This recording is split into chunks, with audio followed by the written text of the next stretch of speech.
new share are oversubscribed at times to the extent of 15 times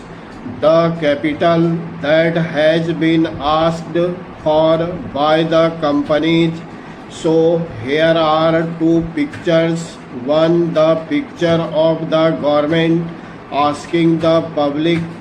to subscribe to the public loan, and the other, the picture of the response of the public to the corporate sector demanding investment from the public.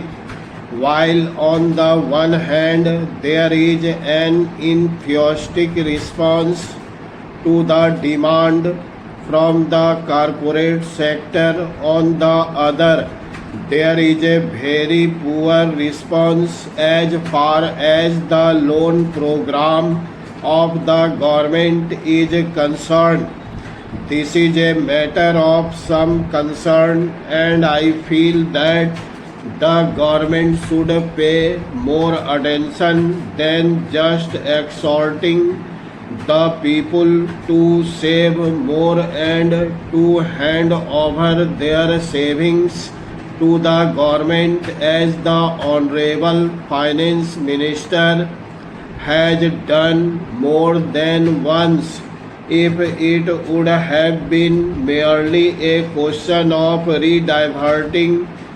the money that is coming from the corporate sector to the public exchequer in the form of loans, perhaps the matter would not have been so serious. Then it would have been just a question of reallocation of the function between the public sector and the private sector. But I feel that there is a large amount of money which is just changing to some lucrative channel, and that explains why the response to the demand from the corporate sector is 15 times